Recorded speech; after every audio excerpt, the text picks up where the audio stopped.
শপথ নিলেন অধ্যাপক সিয়ার আবরার। অভ্যুত্থানের আকাঙ্ক্ষা নিয়ে এগিয়ে যাবে মন্ত্রণালয়ের ব্রিফিংয়ে নতুন শিক্ষা উপদেষ্টা।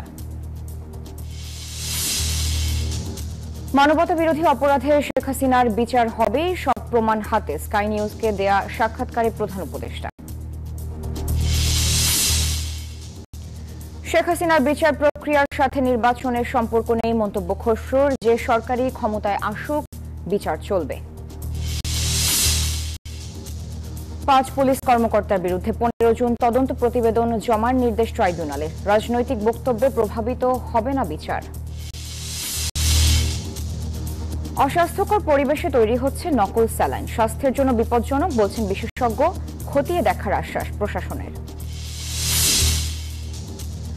যুদ্ধ বন্ধ এবং খনিজ চুক্তিতে রাজি জেলেনস্কি। ট্রাম্পকে ইউক্রেন প্রেসিডেন্টের চিঠি, শান্তি চুক্তিতে রাশিয়ারও সবুজ সংকেত। এবং ওয়ানডে থেকে সরে দাঁড়ালেন স্টিভেন স্মিথ। চ্যাম্পিয়ন্স ট্রফির দ্বিতীয় সেমিতে বিকেলে মুখোমুখি নিউজিল্যান্ড দক্ষিণ আফ্রিকা।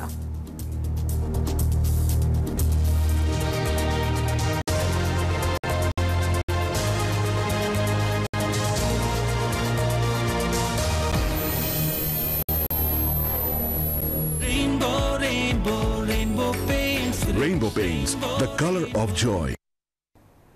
আমাদের নিউজ 24 সংবাদের সাথে আছি আমি সারা মেহজাবিন। দেখছিলেন সংবাদ শিরোনাম। শব্দের আরেক নাম, একদম ইউনিক স্ট্রাকচারাল ডিজাইনের কসমিক ডোর। এর ওয়াল থিকনেস ও রিপ থিকনেস বেশি থাকায় থেকে 50 বছরেরও বেশি। কসমিক ডোর, নিশ্চিন্তে 50 বছর। এবার বিস্তারিত। আগামী 8 থেকে 10 মাসের মধ্যে বাস্তবসম্মত আধুনিক শিক্ষা ব্যবস্থা বাস্তবায়ন সম্ভব বলে জানিয়েছেন নতুন শিক্ষা উপদেষ্টা অধ্যাপক সিয়ার আবরার। সকালে অন্তর্বর্তী সরকারের উপদেষ্টা হিসেবে শপথ নিয়ে নিজ দফতরে আসেন নতুন শিক্ষা উপদেষ্টা অধ্যাপক সিয়ার আবরার। তার সাথে ছিলেন সাবেক উপদেষ্টা ওয়াহিদ উদ্দিন মাহমুদ। সেখানে তার শিক্ষা মন্ত্রণালয় প্রথম বৈঠক করেন। বিদায়ী শিক্ষা উপদেষ্টা ওয়াহিদ উদ্দিন মাহমুদ বলেন, 10 মার্চের মধ্যে সব শিক্ষার্থীর হাতে বই পৌঁছে যাবে। এর আগে অন্তর্বর্তী সরকারের উপদেষ্টা পরিষদের নতুন সদস্য হিসেবে শপথ নেন ঢাকা বিশ্ববিদ্যালয়ের সাবেক অধ্যাপক সিয়ার আবরার। বেলা 11টায় বঙ্গভবনে তাকে শপথ পড়ান রাষ্ট্রপতি মোহাম্মদ শাহাবুদ্দিন।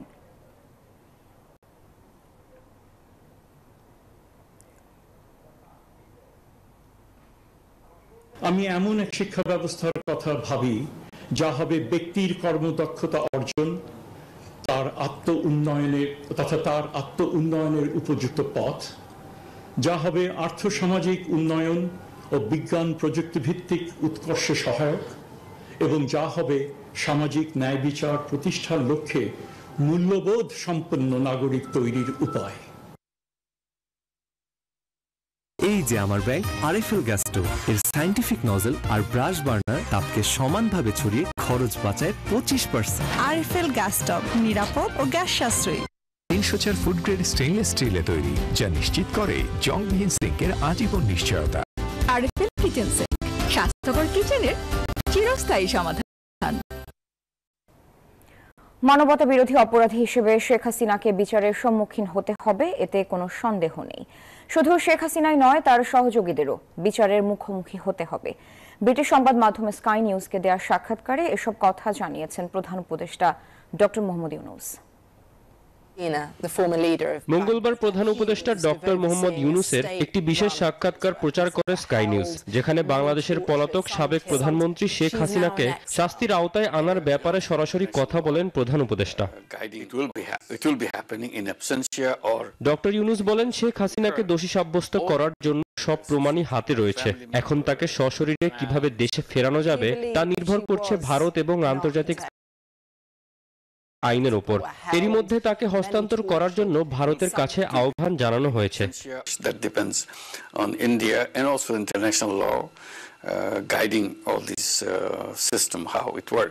শুধু শেখ হাসিনাই নন, তার সঙ্গে বিভিন্ন অপরাধে জড়িত শেখ পরিবারের সদস্য, দলের লোকজন সবাইকেই বিচারের আওতায় আনা হবে, বলেন প্রধান উপদেষ্টা।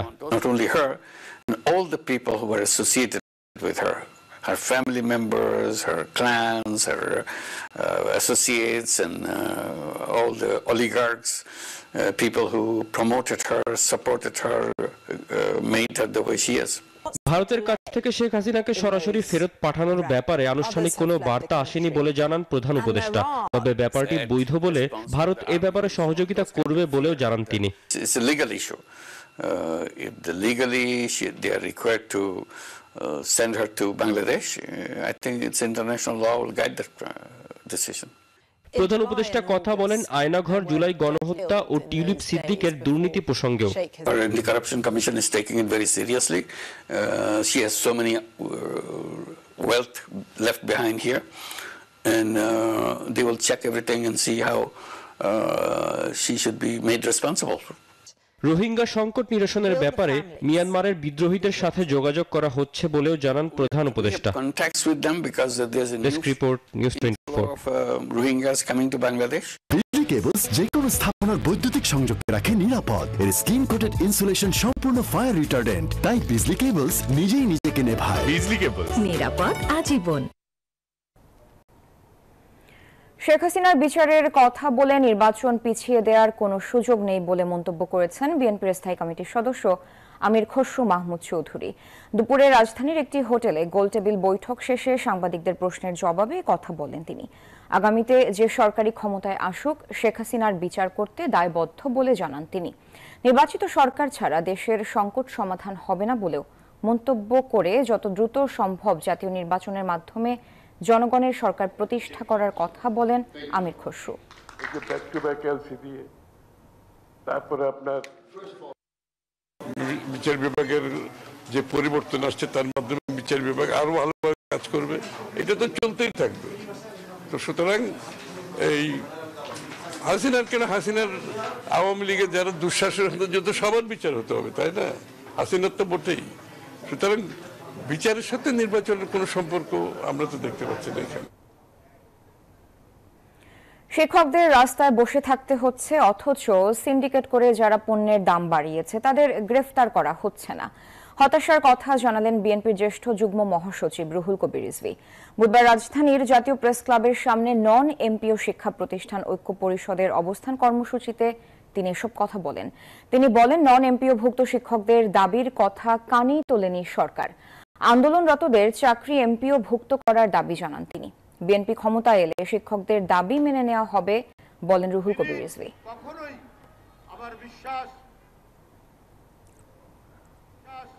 যে কথাগুলো বলেছেন, যে অভিযোগ, নিশ্চয়ই কিছু গণবিরোধী উপদেষ্টা রয়েছেন যারা আপনার কোন ইতিবাচক পদক্ষেপ, জনগণের সবচেয়ে আলোকিত অংশ শিক্ষকরা, এই শিক্ষকদেরকে ক্ষুধার্ত রেখে, অনাহারে রেখে, এদের সন্তানদেরকে আপনার মৃত্যুর সাথে পাঞ্জা লড়িয়ে আপনারা কি আনন্দ পাবেন আমি জানি না। আজকে ভালো কাজ হচ্ছে না বলেই আজকে নন এমপিও ভুক্ত শিক্ষকদের দাবির প্রতি কোনো কর্ণপাত করা হয়নি। এই ঈদের খুশিতে ডুডলস কিনলেই পাচ্ছেন হালিম মিক্স ও স্টিক নুডলস ফ্রি। নুডলস খান নাই তো নুডলসই খান নাই। কোন রাজনৈতিক বক্তব্যে বিচার প্রভাবিত হবে না বলে জানিয়েছেন আন্তর্জাতিক অপরাধ ট্রাইব্যুনালের চিফ প্রসিকিউটর তাজুল ইসলাম। দুপুরে ট্রাইব্যুনালে সাংবাদিকদের সাথে কথা বলেন তিনি। এর আগে ট্রাইব্যুনাল পরিদর্শন ও প্রসিকিউশন টিমের সঙ্গে বৈঠক করেন সাবেক দুই মার্কিন কূটনীতিক উইলিয়াম বি মাইলাম ও জন ড্যানিলোভিচ। এ সময় গুম খুন সহ জুলাই আগস্টের গণহত্যা ও মানবতা বিরোধী অপরাধের বিচার কাজে সহায়তা দেওয়ার আশ্বাস দেন তারা। এদিকে গত 5 আগস্ট গাজীপুরের কোনাবাড়িতে কলেজ ছাত্র হৃদয় হত্যা মামলায় ওসি আশরাফুল ইসলাম সহ 5 পুলিশ সদস্যের বিরুদ্ধে তদন্ত প্রতিবেদন দিতে 15 জুন পর্যন্ত সময় বেঁধে দিয়েছেন ট্রাইব্যুনাল। বাংলাদেশে জুলাই আগস্টে যে গণহত্যা হয়েছে, বিশেষ করে সেই ব্যাপারে এবং পেছনে 15 বছরে যে সমস্ত গুম, এক্সট্রা জুডিশিয়াল কিলিং এগুলো হয়েছে, সেগুলোর ব্যাপারে তারা আগের থেকেই এই থিঙ্ক ট্যাঙ্কটি তারা বক্তব্য দিয়ে এসেছে। তারা এই বিচার প্রক্রিয়ার অগ্রগতি, বিচার প্রক্রিয়াতে কোথায় কোনো সমস্যা আছে কিনা, এই সব বিষয়ে আমাদের সাথে খোলামেলা কথাবার্তা বলেছেন। যে তারা বলেছেন আমরা কারো পক্ষে না, আমরা সবসময় চাই মানুষের যে ন্যায় বিচার প্রাপ্তির অধিকার সেটা নিশ্চিত হোক। গুলশান থানার সাজিদ হত্যা মামলায় সাবেক বিচারপতি শামসুদ্দিন চৌধুরী মানিককে 2 দিনের রিমান্ড দিয়েছেন আদালত। এছাড়া আরও কিছু মামলায় সাবেক কয়েকজন মন্ত্রী সহ 12 জনকে গ্রেফতার দেখানো হয়েছে। এসব আসামিদের মধ্যে আছেন সাবেক মন্ত্রী আনিসুল হক, শাহজাহান খান, আতিকুল ইসলাম, তাজুল ইসলাম ও কামাল আহমেদ মজুমদার। সাংবাদিক দম্পতি শাকিল আহমেদ ও ফারজানা রূপাও রয়েছেন তালিকায়। তাদের বিরুদ্ধে যাত্রাবাড়ী, মিরপুর, লালবাগ ও খিলগাঁও থানায় একাধিক মামলা রয়েছে। বুধবার সকালে তাদের আদালতে হাজির করে এসব মামলায় গ্রেফতার দেখানোর আবেদন করা হয়। তদন্তকে ব্যাঘাত করতে পারে, আলামত নষ্ট করতে পারে এবং তদন্তকে ব্যাহত করতে মামলার মোটিভটাকে দিতে পারে। দেখা যায় যে এজাহার এবং সংশ্লিষ্ট বিষয়ে আমরা এটা জামিন পাওয়ার হকদার, হয়তো পরিস্থিতির কারণে হয়তো আমরা জামিনটা পাচ্ছি না। সংবাদের সময় হলো একটি বিরতি, ফিরছি আরো খবর নিয়ে, সাথে থাকুন।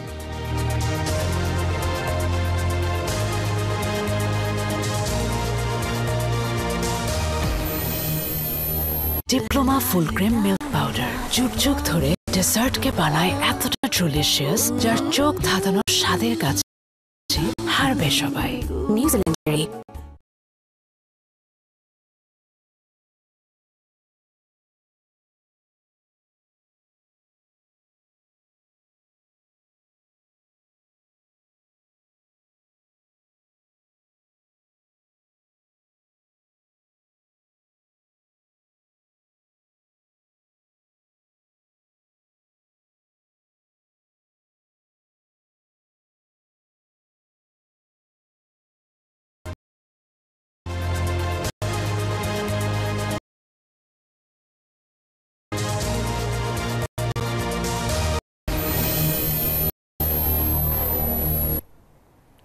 আমন্ত্রণ আরেকবার নিউজ 24 সংবাদে। রাজধানীর গাবতলীতে অবৈধ স্থাপনা উচ্ছেদে অভিযান চালিয়েছে ঢাকা উত্তর সিটি কর্পোরেশন। ভেঙে দেওয়া হয়েছে অন্তত 30টি দোকান, হোটেল ও গদি হিসেবে পরিচিত মহাজন বা ব্যবসায়ীর কার্যালয়। বুধবার সকাল 10:15টায় গাবতলী প্রধান সড়কের পাশে অভিযান শুরু হয়। ডিএনসিসির প্রশাসক মোহাম্মদ এজাজ জানান, জমির ইজারার মেয়াদ শেষ হওয়ায় 1 সপ্তাহ আগেই নোটিশ দেওয়া হয়েছিল, তা উপেক্ষা করায় অভিযান চালানো হয়েছে। জানান, এসব স্থানে নতুন করে দোকান বা গদি ভাড়া দেওয়া হবে।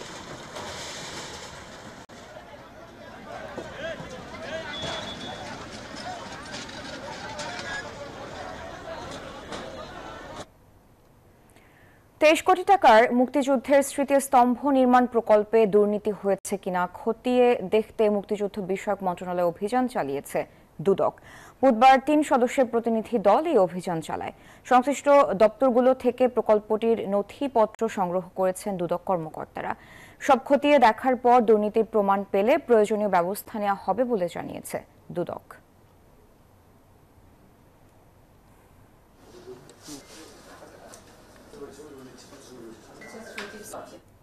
সময় হলো আরেকটি বিরতি, সাথেই থাকুন।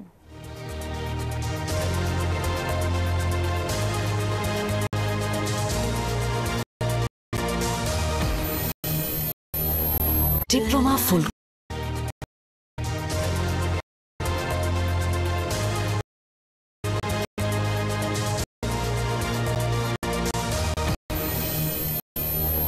ডিপ্লোমা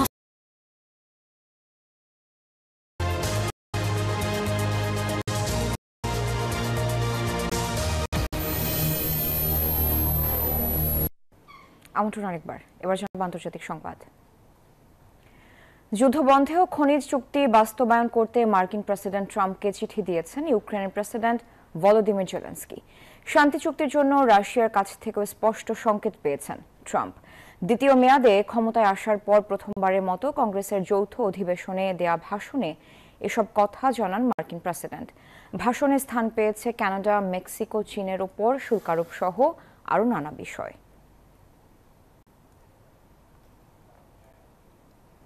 এবার খেলার সংবাদ। ওয়ানডে ক্রিকেট থেকে অবসরের ঘোষণা দিয়েছেন 35 বছর বয়সী অস্ট্রেলিয়ার তারকা ব্যাটসম্যান স্টিভ স্মিথ। তবে টেস্ট আর টি20 খেলে যাবেন তিনি। ভারতের কাছে প্রথম সেমিফাইনালে হেরে অবসরের খবর সতীর্থদের জানিয়ে দেন স্মিথ। 35 বছর বয়সী স্মিথ জানান, ভারতের বিপক্ষে ওয়ানডেটাই তার শেষ। আসন্ন 2027 ওয়ানডে বিশ্বকাপে দলের অংশ হচ্ছেন না তিনি।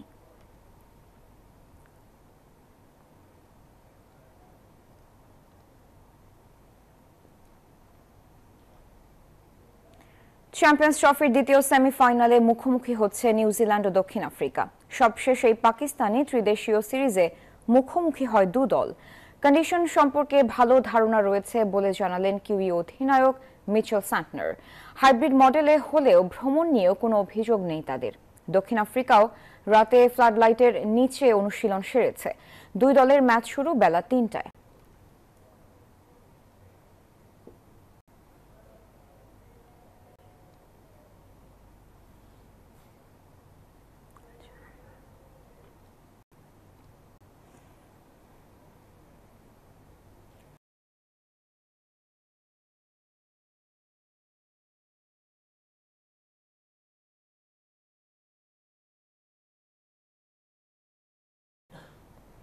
দর্শক, আমরা এখন চলে যাচ্ছি চ্যাম্পিয়ন্স ট্রফি নিয়ে আমাদের আয়োজন চ্যাম্পিয়ন্স জার্নি।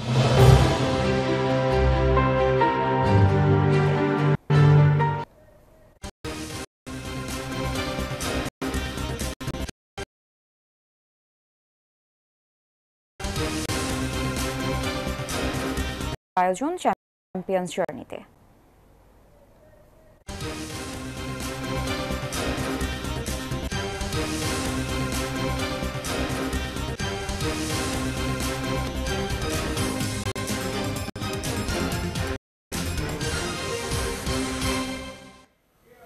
দর্শক, স্বাগত নিউজ 24 এর চ্যাম্পিয়ন্স জার্নিতে। প্রতিদিনের মতো আজকেও আমরা হাজির হয়েছি আপনাদের দর্শক চ্যাম্পিয়ন্স জার্নিতে। দর্শক, আমরা এখন চলে যাচ্ছি চ্যাম্পিয়ন্স ট্রফি নিয়ে আমাদের আয়োজন চ্যাম্পিয়ন্স জার্নিতে।